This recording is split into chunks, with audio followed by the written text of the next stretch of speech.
ಇನ್ನು ಪತಿ ಪತ್ನಿ ನಡುವೆ ಕೌಟುಂಬಿಕ ಕಲಹ, ನಿತ್ಯವೂ ಕೂಡ ಜಗಳ. ಮೈಸೂರಿನಲ್ಲಿ ಪತ್ನಿಯಿಂದಲೇ ಪತಿ ರಾಜೇಂದ್ರ ಕೊಲೆಗೆ ಸ್ಕೆಚ್. ಮೈಸೂರಿನಲ್ಲಿ ಪತ್ನಿಯಿಂದಲೇ ಪತಿ ರಾಜೇಂದ್ರ ಕೊಲೆಗೆ ಸ್ಕೆಚ್ ಆಗಿದೆ. ದರೋಡೆ ನೆಪದಲ್ಲಿ ಕೊಲೆಗೆ ಸ್ಕೆಚ್ ಹಾಕಿಸಿದಂತ ಕಿಲಾಡಿ ಪತ್ನಿ. ಪತಿ ಹತ್ಯೆಗೆ ಸಹೋದರನನ್ನೇ ಬಳಸ್ಕೊಂಡಂತ ಐನಾತಿ ಪತ್ನಿ ಸಂಗೀತ ಗಂಡನನ್ನ ಕೊಲ್ಲಬೇಕು ಅಂತ ಸಹೋದರನನ್ನೇ ಬಳಸ್ಕೊಂಡಿರೋದು. ಪತ್ನಿ ಅಪ್ರಾಪ್ತ ಬಾಲಕ ಸೇರಿದ ಹಾಗೆ 4 ಬಂಧಿಸಲಾಗಿದೆ.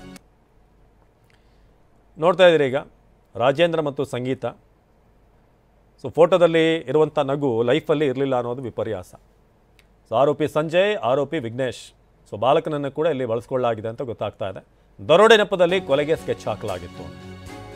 ಸೊ ಅಕ್ಟೋಬರ್ 25ರಂದು ಮನೆಯಿಂದ ತೆರಳಿದ್ದಂಥ ದಂಪತಿ ನಂಜನಗೂಡಿನ ಹುಂಡವಿನಹಳ್ಳಿ ಬಳಿ ಬೈಕ್ನಲ್ಲಿ ಪ್ರಯಾಣ ಬೆಳೆಸ್ತಾ ಇದ್ರು.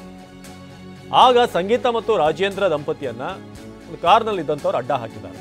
ಕಾರ್ನಲ್ಲಿದ್ದ ಒಬ್ಬ ವ್ಯಕ್ತಿ ಹತ್ರ ಬಂದು ಬೈಕ್ ಬೀಳಿಸಿದ್ದಾನೆ. ನಡು ರಸ್ತೆಯಲ್ಲೇ ರಾಜೇಂದ್ರ ಜೊತೆಗೆ ಜಗಳಕ್ಕೂ ಕೂಡ ಇಳಿತಾನೆ. ಓರ್ವ ಡ್ರ್ಯಾಗರ್ನಿಂದ ಸಂಗೀತ ಪತಿ ರಾಜೇಂದ್ರಗೆ ಇರಿದಿದ್ದಾನೆ. ಮತ್ತಿಬ್ಬರು ಸಂಗೀತ ಕೊರಳಲ್ಲಿದ್ದಂಥ ಸರ ಕದಿಯೋಕೆ ಮುಂದಾಗಿದ್ದಾರೆ. ಅಂದ್ರೆ ಒಂದು ಸೀನ್ ಹೇಗಿದೆ ಅಂತಂದ್ರೆ ಇದೊಂದು ಕಳ್ತನ, ದರೋಡೆ ಸೀನ್ ಅನ್ನೋ ರೀತಿಯಾಗಿ ಇದನ್ನ ಪ್ಲಾನ್ ಮಾಡಿದ್ರು. ಘಟನಾ ಸ್ಥಳದಲ್ಲಿ ದಿಢೀರ್ನೇ ಒಂದು ವಾಹನ ಬರ್ತಿದ್ದ ಹಾಗೆ ಎಸ್ಕೇಪ್ ಆಗ್ತಾರೆ. 3 ದುಷ್ಕರ್ಮಿಗಳು ಬಂದ ಕಾರಲ್ಲಿ ಎಸ್ಕೇಪ್ ಆಗಿದ್ದಾರೆ. ಈಕೆ ಕೂಡ, ಸಂಗೀತ ಕೂಡ ಅಲ್ಲೇನೋ ಕಳ್ತನೇ ಆಗಿದೆ ಅನ್ನೋ ರೀತಿಯಾಗಿ ಎಲ್ಲವೂ ಕೂಡ ಗೊತ್ತಿದ್ರು ಕೂಡ ಅಲ್ಲಿ ಆಕ್ಟ್ ಮಾಡಿರುವಂಥದ್ದು ಆಗಿರುತ್ತೆ. ಗಾಯಗೊಂಡಿರುವಂಥ ಪತಿ ರಾಜೇಂದ್ರಗೆ ಈಗ ಆಸ್ಪತ್ರೆಯಲ್ಲಿ ಚಿಕಿತ್ಸೆ ನೀಡಲಾಗ್ತಾ ಇದೆ.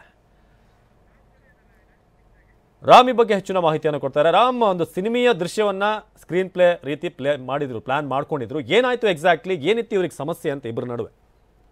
ಅವಿನಾಶ್, ಇತ್ತೀಚೆಗೆ ಸಂಬಂಧಗಳು ಮೌಲ್ಯಗಳನ್ನ ಕಳ್ಕೊಳ್ತಾ ಇದೆ. ಪತ್ನಿಯೇ ಪತಿಯನ್ನ ಒಂದು ಸಿನಿಮೀಯ ರೀತಿಯಲ್ಲಿ ಕೊಲೆ ಮಾಡಲಿಕ್ಕೆ ವಿಫಲ ಯತ್ನವನ್ನ ನಡೆಸಿರುವಂತಹ ಘಟನೆ ಮೈಸೂರು ಜಿಲ್ಲೆ ನಂಜನಗೂಡು ಪಟ್ಟಣದಲ್ಲಿ ಗೊತ್ತಾಗಿದೆ.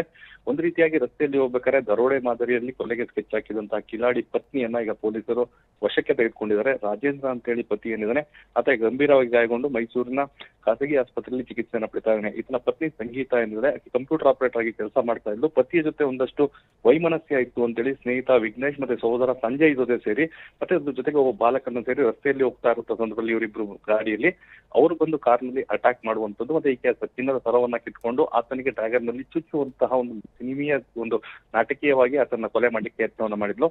ಆದ್ರೆ ಆ ಸಂದರ್ಭದಲ್ಲಿ ಅಲ್ಲಿಗೆ 3 ಯಾರು ಬೇರೆಯವರು ಬಂದ ಕಾರಣ ಅವರು ಅರ್ಧಕ್ಕೆ ಬಿಟ್ಟು ಅಲ್ಲಿಂದ ವಾಪಸ್ ಆಗ್ತಾನೆ.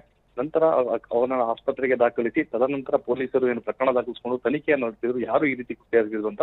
ಆಗ ಪತ್ನಿಯ ಒಂದು ಏನು ದೂರವಾಣಿ ಸಂಭಾಷಣೆಗಳಿತ್ತು, ಆ ಕಾಲ್ ಡೀಟೇಲ್ಸ್ ನಲ್ಲಿ ಆಕೆಯ ಕೃತ್ಯ ಈಗ ಬಯಲಾಗಿದೆ.